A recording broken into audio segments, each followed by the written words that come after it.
Hi, everyone. Thank you for joining us for We All Have Mental Health. Um, my name is Sarah Taylor Glazer from the Slover Library, and we are here with Michelle Peterson from the Sarah Michelle Peterson Foundation, and she will be talking to us about We All Have Mental Health. And take it away.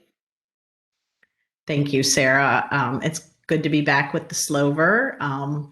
Hopefully sometime soon we'll have in-person programs there, but I'm happy to be with you all virtually. And some people can attend from even further away than where we are.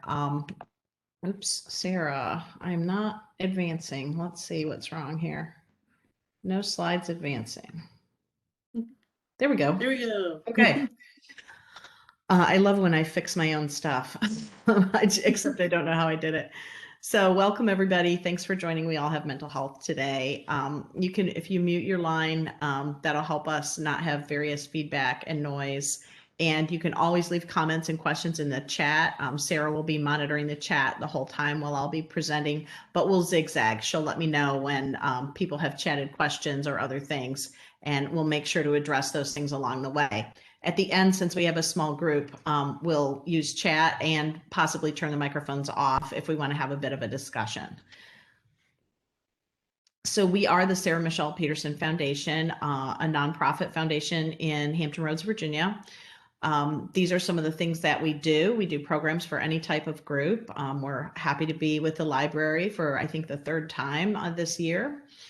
We also go to some of these other places that you see on the slide: schools, businesses, churches, other groups, scouts comes to mind.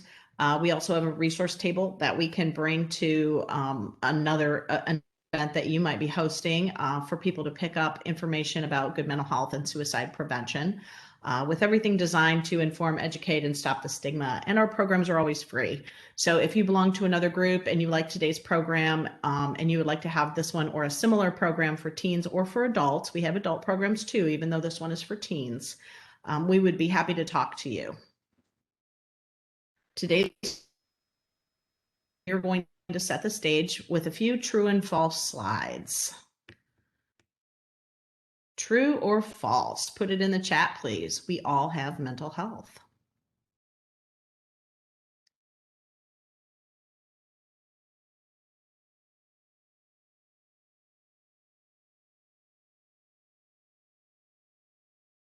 We're getting a whole bunch of truths.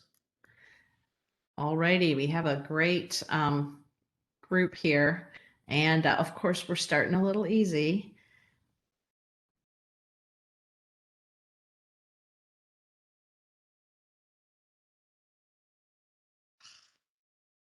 Again, I don't know why I have trouble advancing. I think we'll see. So that is true, of course. We do all have mental health. Mental health is part of overall health. Our physical health is more important than our mental health. What do you think about that one? True or false?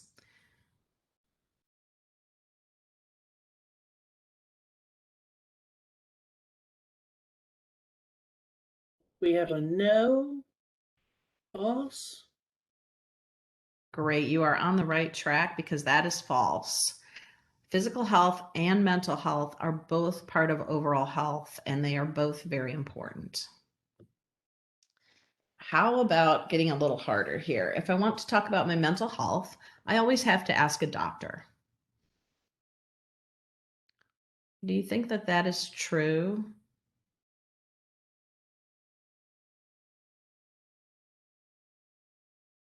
So we have a no and a false. Thank you, ladies, for chiming in. You are exactly right. That is false. We can actually talk to other people about our mental health, and that's in large part why we have this program, to help people have good conversations about mental health. One way to manage our mental health is to talk about it with someone we trust. Would we say that that is true or that that is false? And judging on your answers to the other one, I think you're going to get correct answers on this one too. Yeah, we have several truths coming in. Exactly. So it's not just doctors that we can talk to about mental health. We can also talk with people we trust about mental health. True, absolutely. So let's make sure we know what we are talking about when we say mental health. What is mental health? Mental health is how we're feeling, what we're thinking, our emotions, and our moods. And looking after your mental health is just as important as physical health. Mental health is important for a happy, healthy, and productive life. Everyone deserves to have good mental health. And having good mental health means that things are in balance, that we're able to manage stress, we're able to accomplish the things that we want to accomplish, and so forth. It's normal to have stress in life, but too much stress increases the risk of health problems like depression and anxiety. It also can lead to physical health problems. Remember earlier I said that mental health and physical health are really equally important in one's overall health. Small improvements in what we eat, our amount of sleep, our exercise, and the coping skills that we use can help us manage stress and help our mental health stay in that balance. And this is from the earlier list, but it bears repeating. Good mental health is something that everyone deserves. When a person is not experiencing good mental health, sometimes they start thinking that they're not worthy of feeling good and having their mental health be in good shape. And that is simply not true. That is false. Good mental health is something that everyone deserves, and it's important to keep that in mind. So what gets in the way of mental health? What do you think, again, back to the chat, what do you think is getting in the way of people having good mental health these days?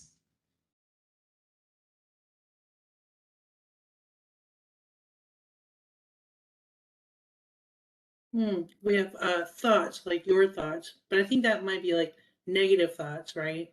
And then Evelyn says stress and stress. Worries about what other people think, family issues. Those are all excellent answers. And I find that the longer we think and talk about this slide, the more people keep thinking of other things. And when I do this program in person, usually we end up with a good list on the whiteboard. You're doing a great job in the chat. We're going to sum it up and call it stress because the other things that you said that weren't actually the word stress are causing stress. If we're worried about what other people think, that's stressing us out, right? So stress is kind of a catch-all, but it's an easy way to talk in a short program like this about what gets in the way of mental health. So health problems, both mental or physical, can arise when we're experiencing too much stress. Oops, I'm going to go back. An important thing to know about stress and what's too much stress is that what is too much stress can be different. So what I could perhaps handle a lot of stress at certain times of my life, and maybe at a different time in my life, I can't. Perhaps I can handle a lot of stress, perhaps my friend not. So how much is too much is not something that we can have an exact amount of. It's very dependent on the person. So what do you do about that? You can better manage stress and promote good mental health, starting with these 4 things: nutrition, sleep, exercise, and coping skills. And don't you know, I, of course, have a slide for each one. Nutrition includes 3 balanced meals a day. This program is for teens. I'm under the impression that we have a lot of adults with us today. Teens need 3 balanced meals, and if you are an adult, you might not be used to the plate being the symbol. You might have seen a pyramid when you were growing up and learning about this. You might have seen one of the other things that has happened over the last several decades. Right now, it's the MyPlate, myplate.gov. You can learn more at that site. Notice that fruits and vegetables are half the plate. Grains and protein is the other half. And dairy products are an important side, especially all of this for teens. Teens also need healthy snacks. It's important to add to those 3 meals with healthy snacks for teens who are growing a lot. Their bodies are growing, their brains are growing, and they need good nutrition. For sleep, for teens, 8 to 10 hours a night is how much they need.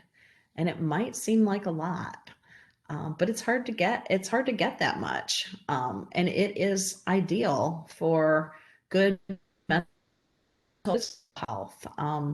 As adults, we're also sometimes guilty of not getting enough sleep. By the way, we need 7 to 8 hours. Um, but the teens in your life, and if we have any teens with us, 8 to 10 hours is really how much sleep we need. And exercising about 2.5 hours per week. We're talking moderate exercise that raises your heart rate, and allows you to breathe heavily. The rule of thumb there is still able to talk, but getting your breath moving and getting your heart rate up. 2.5 hours a week is about a half hour a day for 5 days. So that's a goal to work towards if you're not there.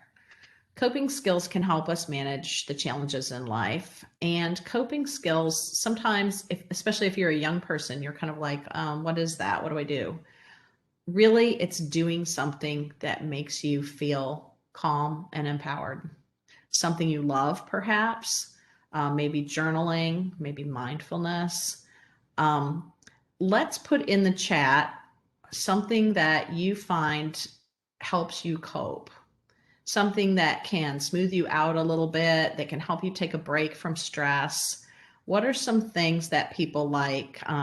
As we've got journaling and mindfulness here, if you want to list those again as your things, that's fine. If you've got some other stuff, we would love for you to share them so that we can all get more ideas. Please put something in the chat, more than one thing if you have them. I just wanted to say that Bradley Cooper put in the chat that diet, our DNA has not changed or evolved for over 200,000 years. We still have having the same reactions to stress in the modern world. Under level blood sugars, not sleeping due to man and human made blue light like cables and phones, like our tablets and whatnot. Right. Thanks, Bradley. Good. Those are really good specifics about what's going on for some people and why it's really hard to achieve those amounts of good nutrition and good amounts of sleep. I see we've got some coping skills appearing in the chat too. Can you read some, Sarah? Yeah, Siobhan said listening to music and watching cartoons, which I really do like the watching cartoons one. That's a new one for me. And Landon says music.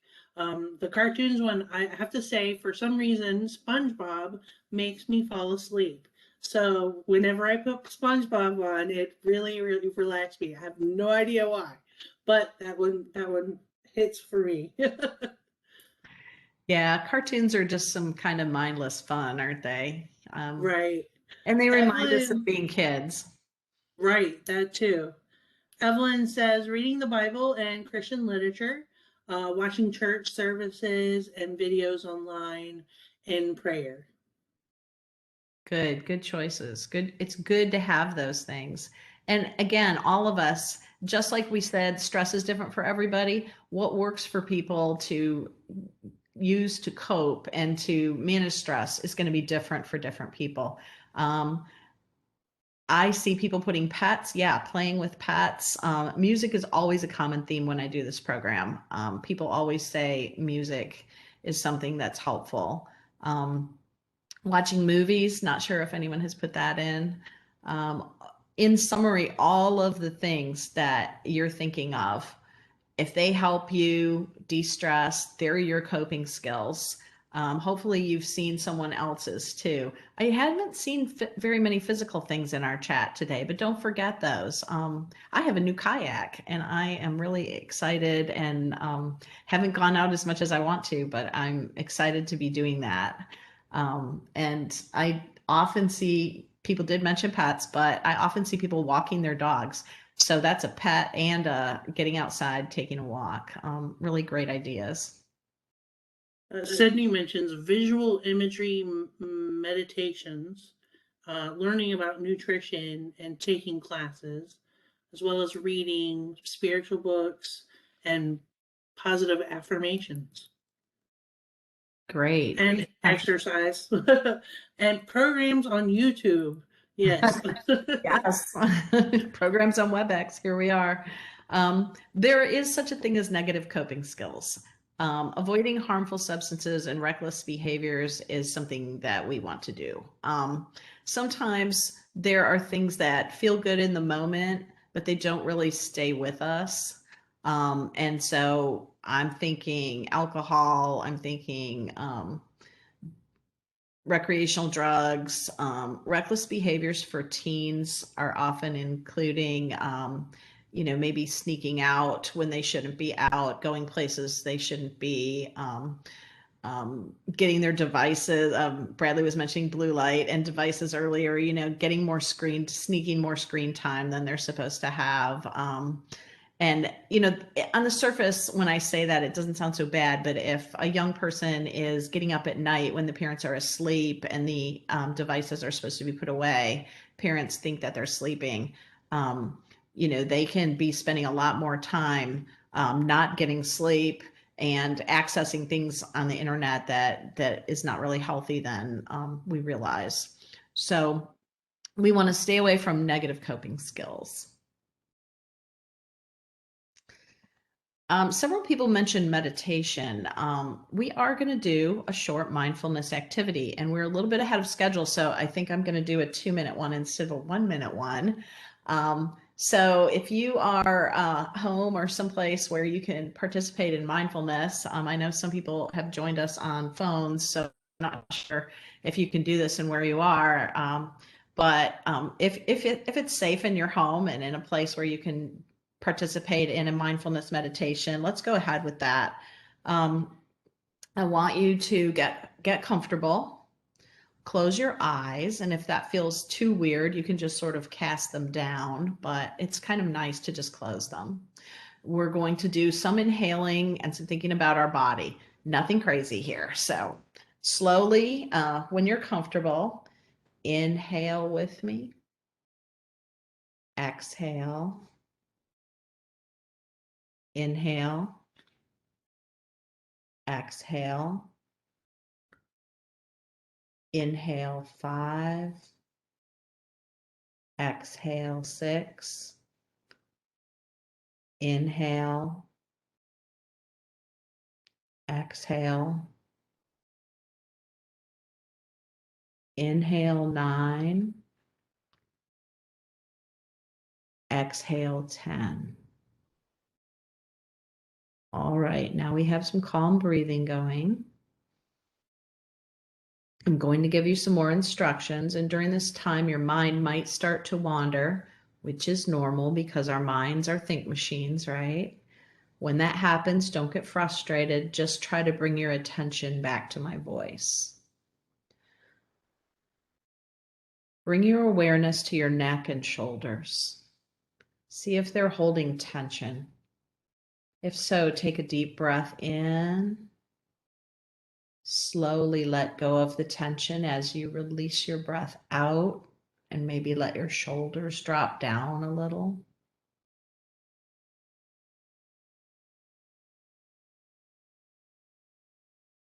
Turn your attention to your arms. Notice the contact between your arms and where they're resting.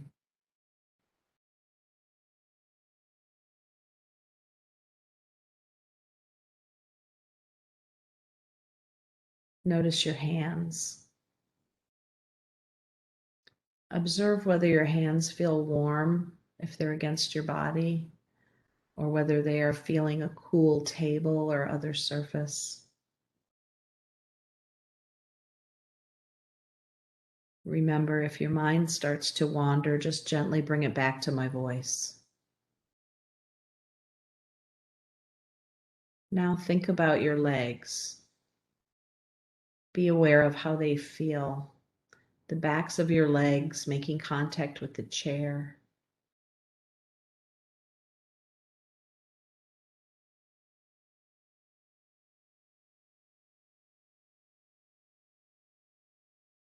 Finally, notice the pressure beneath your feet making contact with the floor.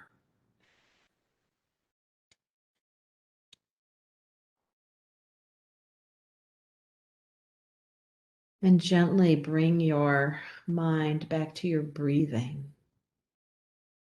Put your hand on your belly and observe the rise and fall as you inhale, exhale, inhale, exhale.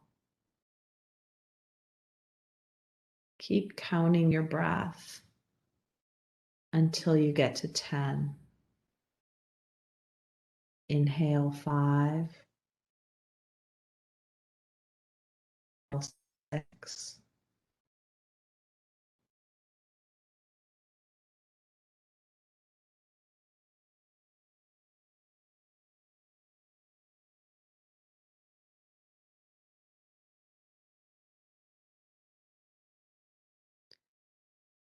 Slowly open your eyes.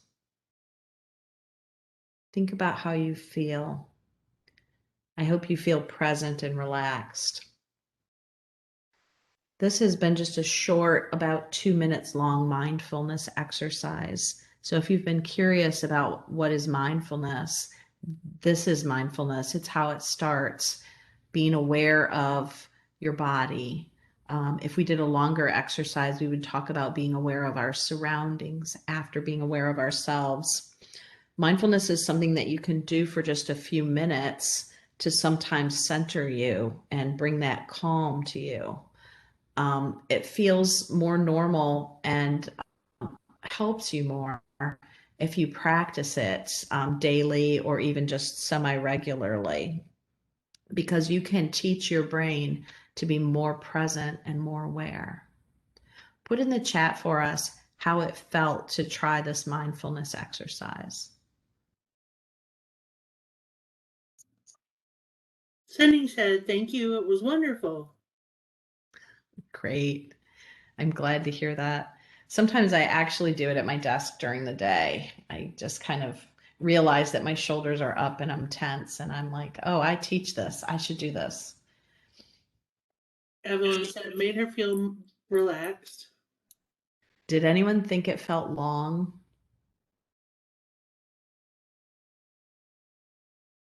I promise it was really right around 2 minutes. But when I was first doing this program and learning this, it seemed like a really long time. And then I realized it's because I'm not used to that self-focus like that. I'm just not used to doing it. Great job, everybody. In the second part of our program, we'll talk about feelings, and I have a video for you to get us started. I will let it speak for itself. We'll talk about it afterwards. Real quick, Sydney said whenever she feels anxious, she does this, and she's starting to do it as a daily practice. So I'm glad that it's definitely helping you. Wonderful. I'm sorry, I didn't mean to jump ahead when people are chatting. Just so you all know, I can't actually see the chat, so which is good because it gets Sarah and I back and forth and makes me not lecture. But sometimes I'm a little step behind on that. Okay, I'm going to go forward to the video and we will talk about it after.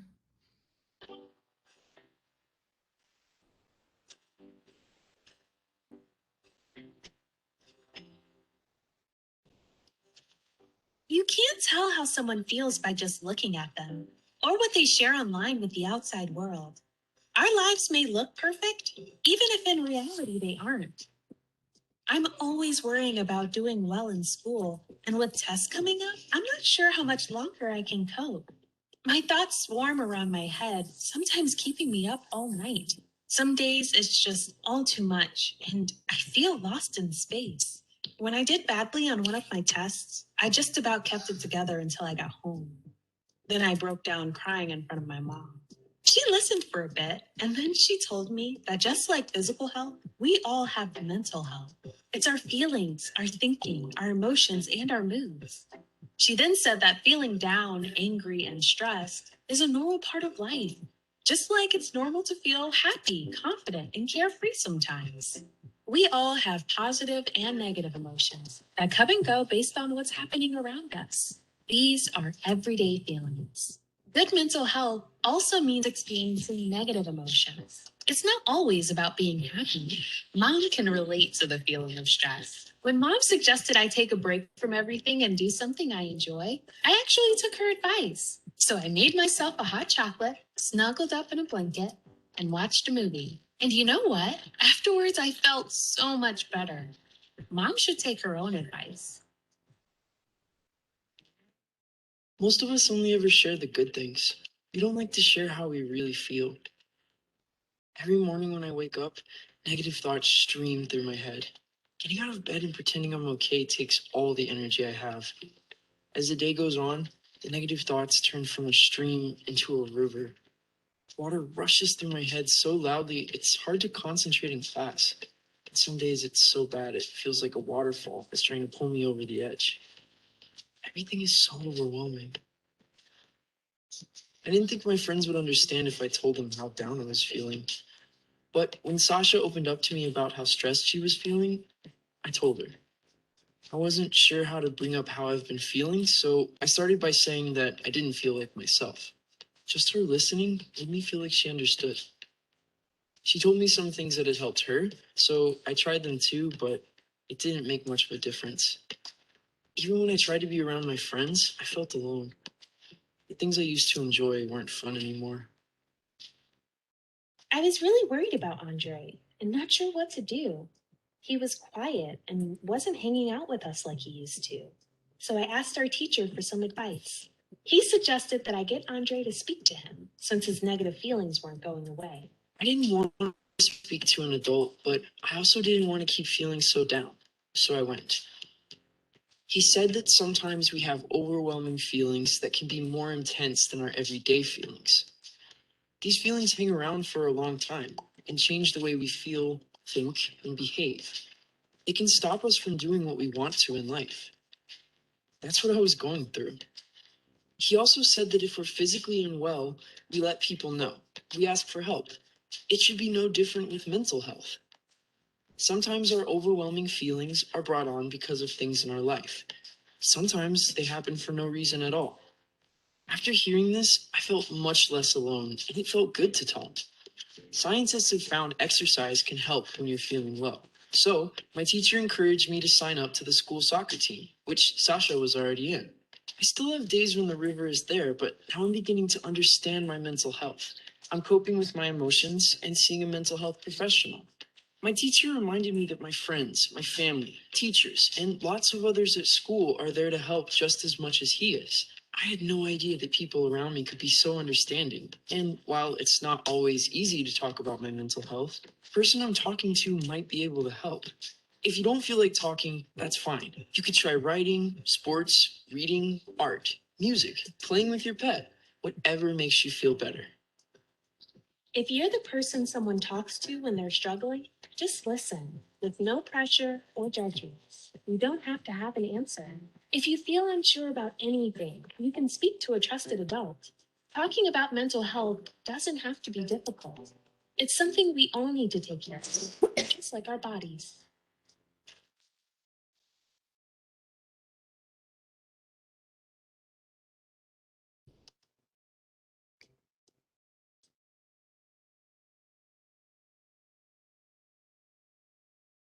Okay.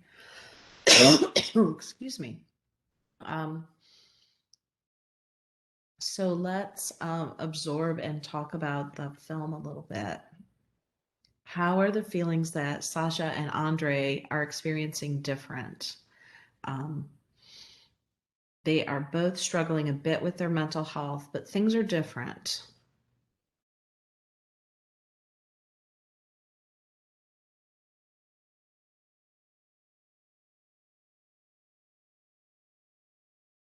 Just to pop your answers in the chat would be great. I'm sorry, I forgot to say that, but yes, in the chat.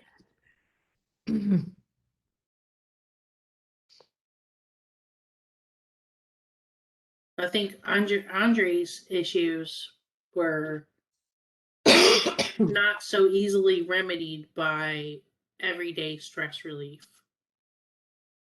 Right.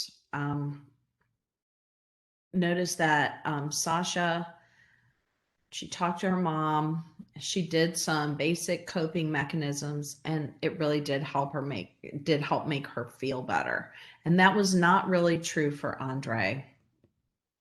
Um, the differences are the everyday feelings, which are actual normal reactions to things that have happened, and they usually don't hang around for too long. Overwhelming feelings hang around past the event, and they change the way that we behave, and we can feel them for longer. Sometimes they stop us from doing what we want to in life. This is what people call a mental health issue, a mental illness, or mental disorder.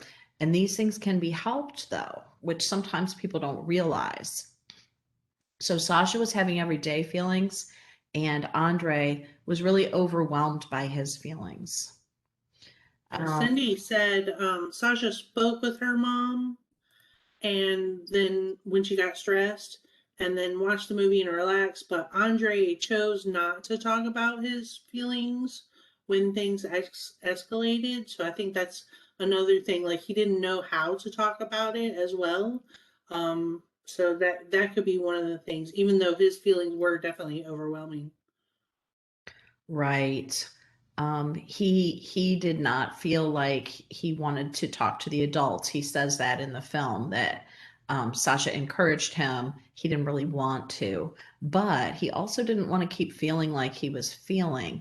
And if you are an adult here today, thinking about young people, remember that the film in the program are for young people. We do take it to groups of young people, and that modeling and that advice are really important. If you're a young person with us, I think that's one of the most important things that happens in the film is that Andre acknowledges, okay, I don't really want to tell everybody what's going on with me, but I don't want to feel like this. I don't want this to continue. And I think that Andre was really surprised. They show at the end how there were all these people in his life who were actually very understanding. So just to recap some of the things that Sasha does to manage her everyday feelings, do you remember them? Pop a few of those in the chat. And I mentioned I can't see the chat, but I can see a little thing that tells me people are chatting. So I know that you've been chatting while I've been talking, and Sarah will catch us up with that. Yeah, Cindy said it's amazing that everyone has issues and great presentation. But yeah, definitely like Sasha, like she talks to her mom, that helps. She makes herself cocoa. She actually like puts her cell phone down and closes her laptop. That one was like that disconnection was one of the things that I think helped her start to relax a little bit. And I love that signaling, that reminder that we can actually do that, because I am guilty too. Sometimes I'm going to watch a movie and I bring my cell phone with me and put it on the end table. And, like I would turn the sound off, but sometimes I will still glance at it. And really, if want to enjoy a movie, I should be invested in that. Sasha does all those things. Love the mesh flex instead of Netflix. Um, So I think it's important to notice too, though, yes, that Sasha does choose to talk to her mom. We don't always feel comfortable with that, which is why in Andre's case, they encourage him that if he doesn't feel comfortable talking to a parent, let's talk to a teacher or another person that could be helpful, perhaps. So Sasha has these good mental health practices, and she takes this me time. Unfortunately, she tells Andre to do that, and it doesn't really, I mean, fortunately, she tells him, unfortunately, it doesn't really work for him to just have me time. He says, I did some of those things and it wasn't working. So, Sydney put in the chat that she learned that stepping away from her issues for a short time can, and did something that she liked helped her cope with it.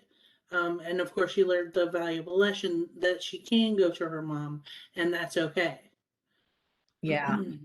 Love that, because it's true that if you step away, sometimes your problems don't go away, but you can look at them again with a fresh perspective.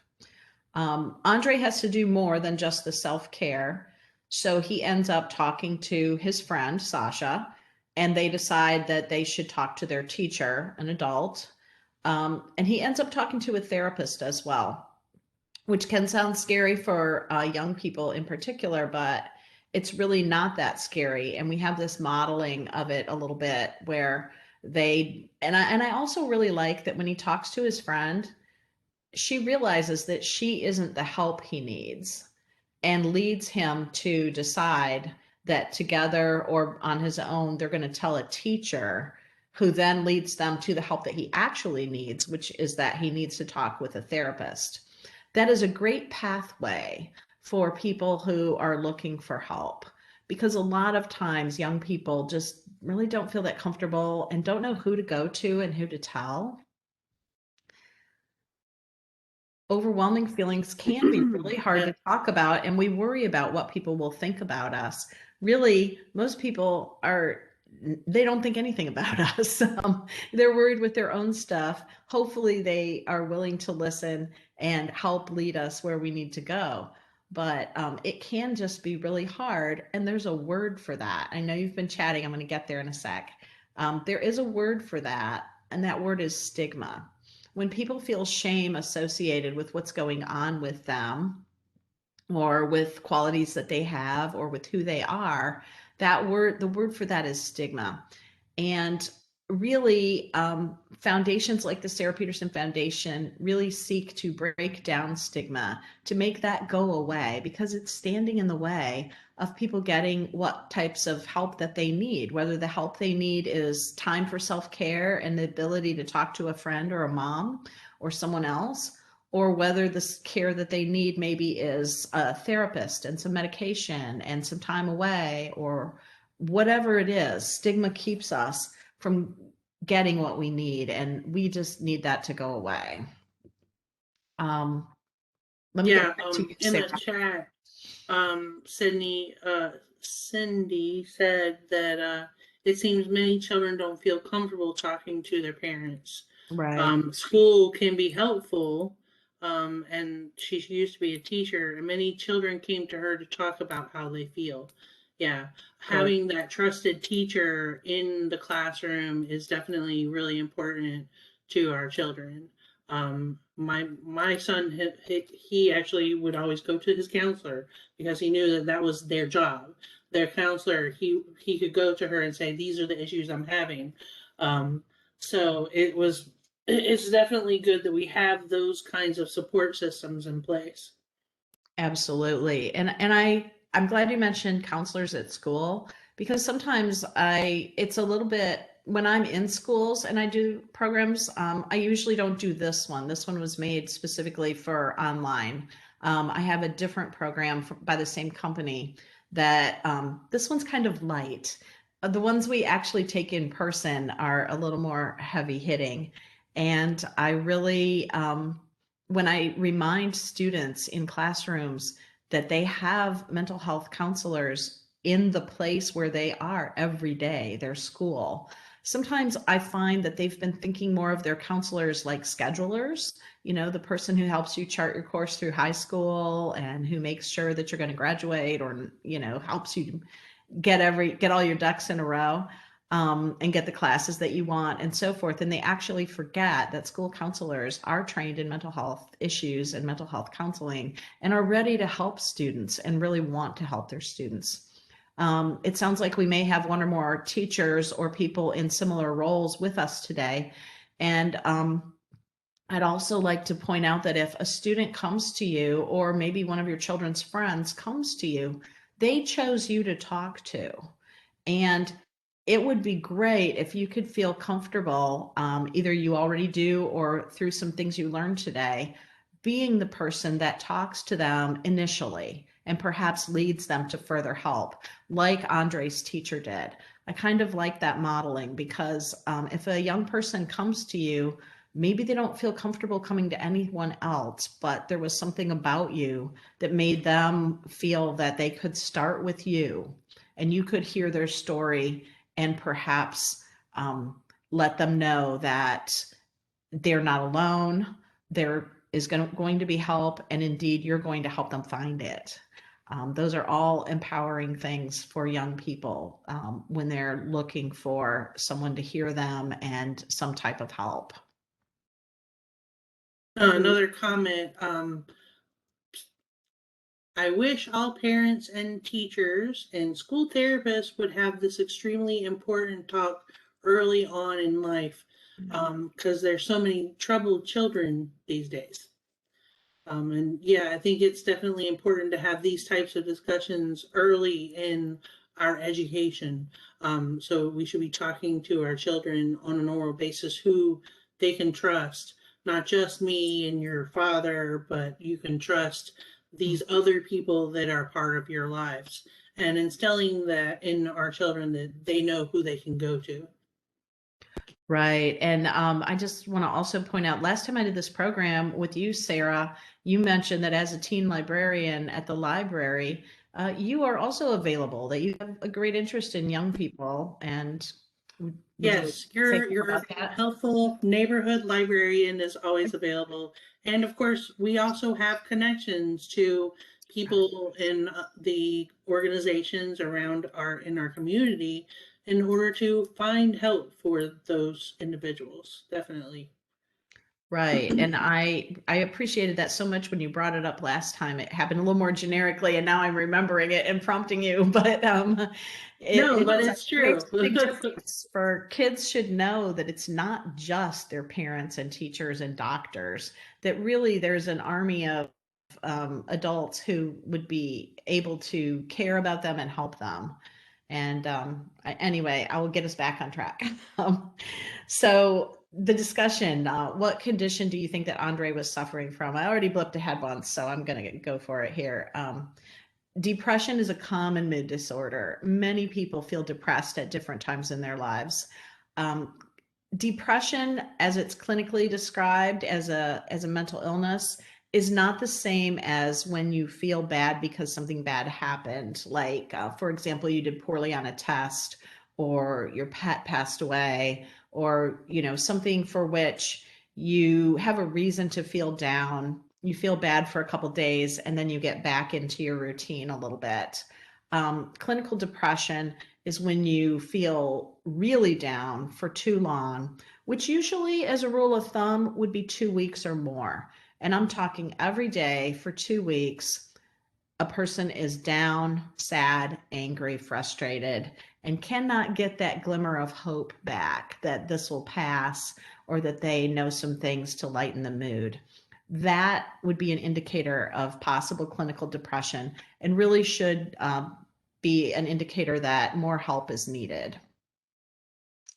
And depression is widespread. It can happen to anyone, anytime. It's just really common. And there are treatments for it. There's therapy, there are medications, and we should not have stigma in the way, making us feel ashamed of getting help that we might need. Everyone deserves to have good mental health, remember, and there is hope out there.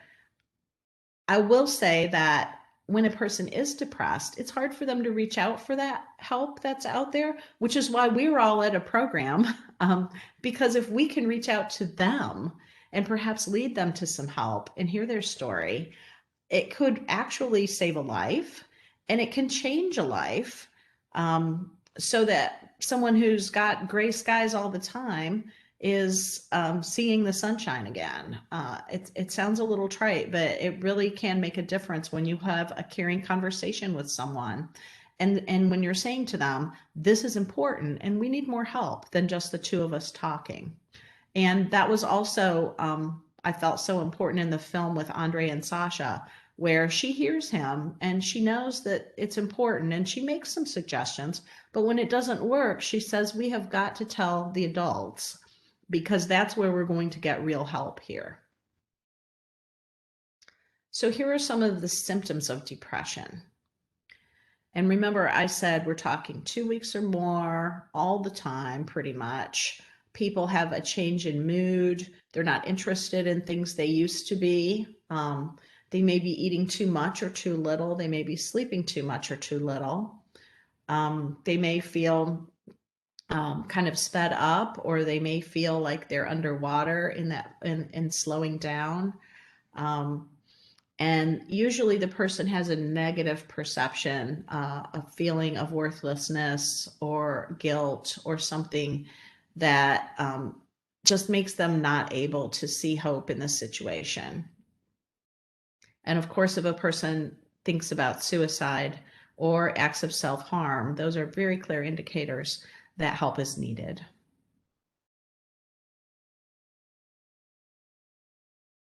A person's behavior might change while they're depressed. They might use drugs or alcohol when they hadn't before. They might be skipping school when that maybe wasn't a normal thing for them. Grades could go down. Remember, I said physical health can be tied to mental health. So they might actually feel physically crummy. They might start taking on different friends or turning away from their usual friends. Be doing reckless things. Remember when I talked about negative coping skills, that's usually reckless behavior.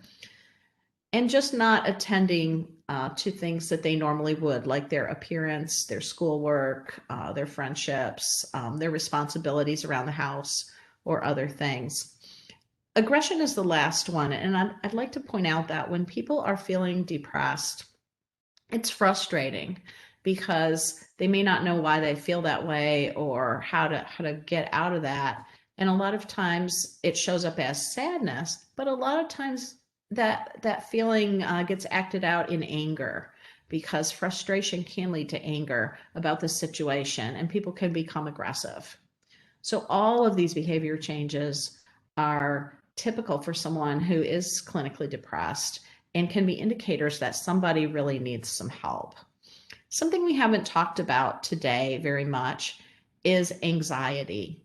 And I know that we have alluded to it, and certainly there was some allusion to it in the film, but sometimes I call anxiety depression's hand-holding cousin, because I think when I talk with groups of teens, I see a lot of anxiety, and they tell me a lot of stories where what I'm really hearing about is people being anxious more than people being depressed. Anxiety can lead to depression too, though.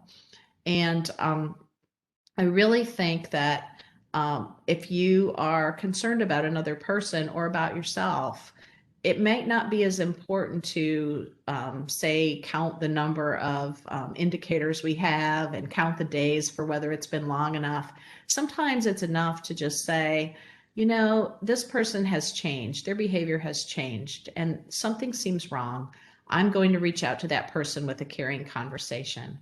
I will say that it's always right to show people that you care. Even if you do it a little bit awkwardly, it's fine to say, I notice you, something seems wrong, I'm your friend, tell me what's going on, and let's see if we can find our way through this together. All those things are very valid, because depression is hurtful. In Andre's life, all these things were affected. His behavior, his physical activity, he was tired all the time. Things were not the same at school or with his friends or with his family. So depression can affect pretty much every facet of someone's life and just make it difficult. And there is hope out there for what's going on. I want to talk a little bit too about helping yourself or a friend and reaching out for that help. We've been talking a lot about let's figure out what's going on and how you need to get help, but let's talk about exactly how we do that. If you are concerned about yourself or a friend, you have to talk to an adult, somebody who is reliable and dependable. And unfortunately, that's not all adults, but it's probably a good number who are in your life.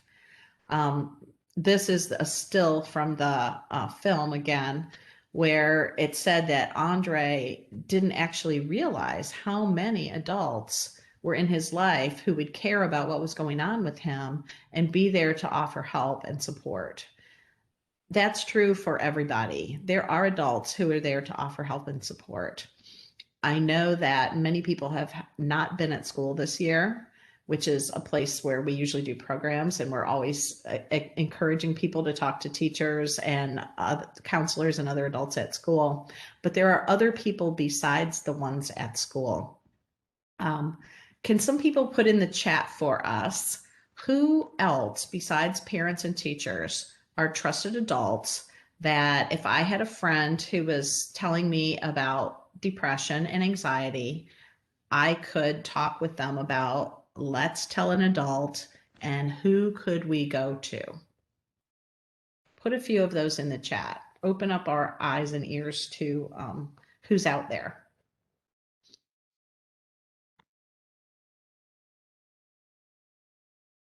Give everybody a minute to answer. Yeah, I know. I haven't asked you to chat in a while. I hope you're still with us.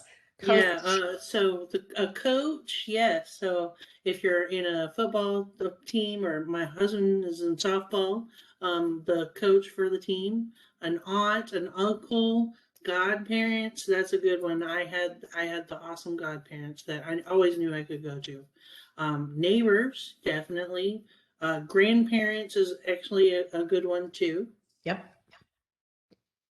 All good. I've got another slide too. I'm gonna. Ooh, dance teachers. That's a good one. And your Love friendly dance neighborhood teachers. librarian. Yes, librarians and dance teachers. I love dance teachers because partly because I was headed into this slide. So we've got like people from home, people from the community, and people at school. And I know I was kind of saying school is kind of out this year. That's been rough, but not for everybody. Some private schools have been in session. Other schools have gone back for a short time this spring, and some school personnel have very much been in touch with their students. So I don't want to completely discount them just to say it's been extra difficult this year. However, I love the community people that you have brought out, coaches, teachers, your librarian. We said it earlier, though not this time in the chat, doctors, other medical personnel. There are all kinds of trusted adults, all kinds of people. Last time I did this program, we had some teens with us who were concerned about the confidentiality of talking to these trusted adults. And I would point out that sometimes the adult that you trust to help you needs to involve someone else too.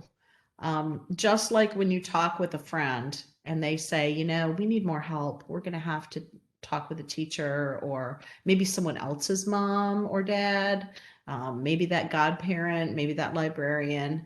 And that person, while they are eager to help, may realize that mental health counseling or something else is needed and involve another adult. What I want to say about this to young people in particular is sometimes we have to tell someone, but we don't have to tell everyone, right?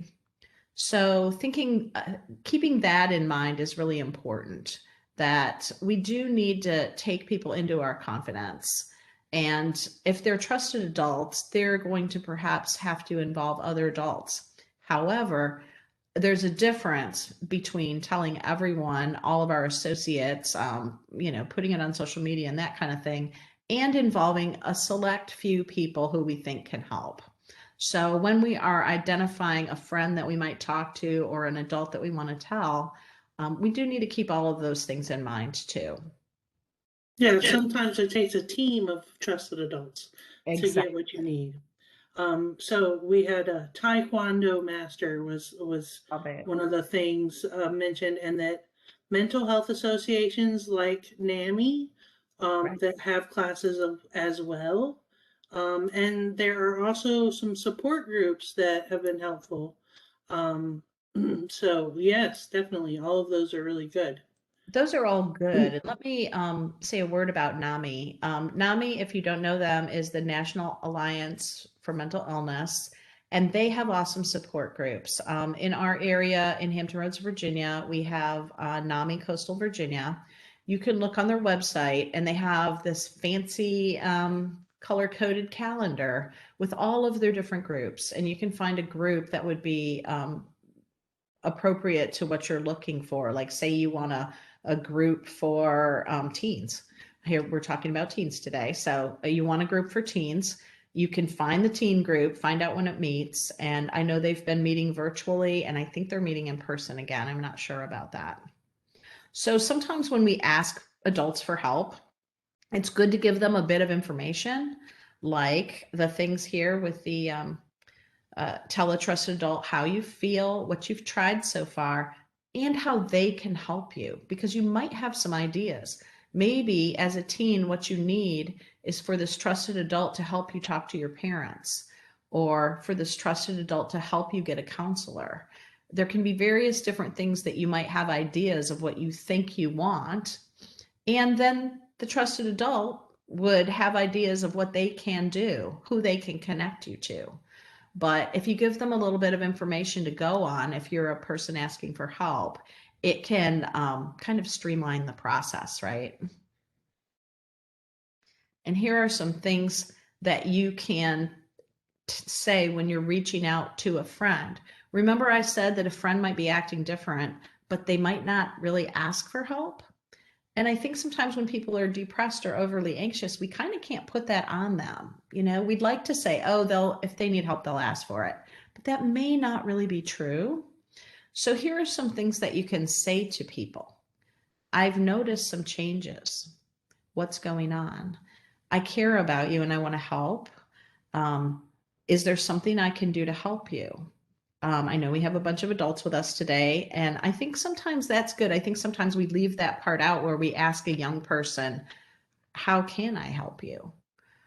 Because if you're a teacher, if you're a parent, if you have interaction with young people on a regular basis, you're noticing things already.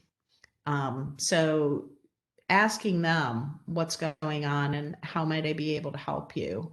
And if they are quiet or if they are resistant, then that's the time to come forward with a little bit more information. Like, I noticed that you haven't been eating lunch with your regular friends, and I'm just wondering what's going on. And of course, the second step is always to be a good listener, a quiet listener, and a thoughtful listener. You can be a good friend by listening, showing that you care, and helping people find help and letting them know that there's nothing unusual about needing some help. There are lots of other places you can learn more. You can just Google it. I also like to recommend the NAMI, who someone else has already brought up today. There's the AFSP, which is American Foundation for Suicide Prevention. If you go to worldwithoutsuicide.org, you can find the Sarah Michelle Peterson Foundation, and we do have some resources on our website. What we mainly do, though, is programs like this one. We also have adult programs for 16 and older. We have middle school programs, we have high school programs, and so forth.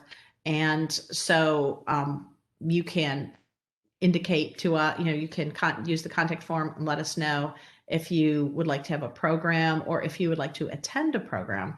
We also have our own programs. Like we self-host, as well as teaming up with folks like the library. So sometimes the program you want might be something that we're just offering and you can sign up for it. We usually also use Eventbrite. So I know earlier some people were saying they found this one on Eventbrite. And if you, Eventbrite, I think kind of learns what you usually go to and then emails you and prompts you for things too, which I find kind of helpful. I kind of like it. They definitely do. Someone mentioned NAMI offers great webinars on Eventbrite. And then Oprah has a wonderful line. Instead of asking what's wrong with you, ask what happened to you. Oh, I like that. Thanks for sharing that. Yeah, and understanding that we are not alone and that everyone has issues can be very powerful. Definitely, definitely true. It really can. As we wind up, I'm going to kind of pop through these help slides. We haven't mentioned 911, which if there's actually an ongoing crisis, that's how to get help coming towards us. We have talked about school counselors and trusted adults. I want to share with you these numbers that you might want to screenshot or write down or put in your phone.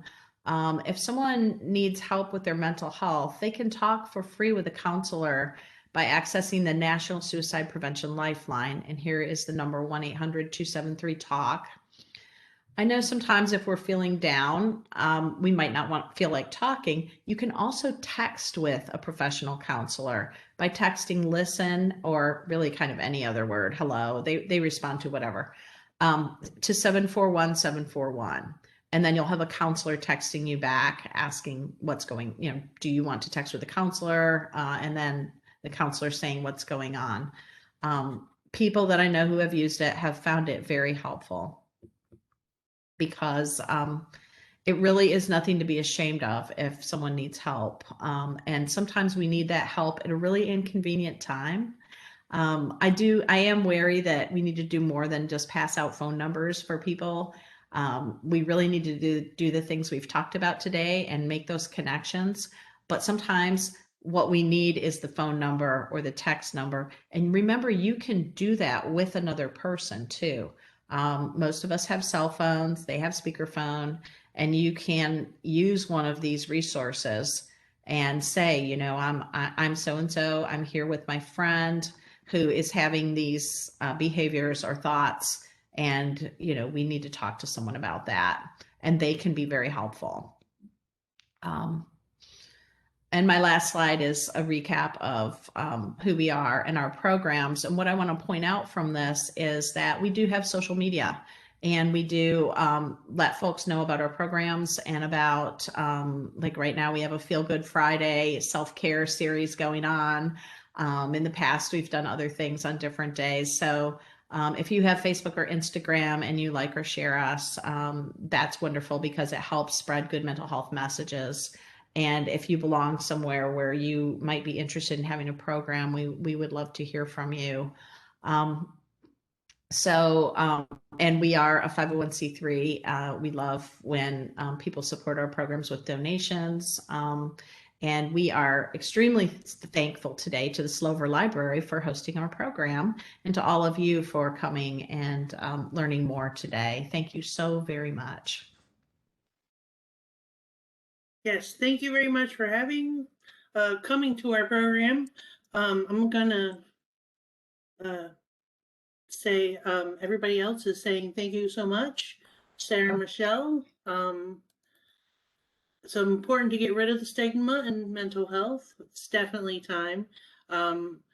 Everybody have a wonderful long weekend, that's for sure. And thank yous are going all around. So thank you so much again for joining us. We hope that you will pass on the information to your friends, share them with your teenagers, let them know that it is okay to reach out for help, and we are here to help you. Thank you so much, and have a great day. Bye, everybody.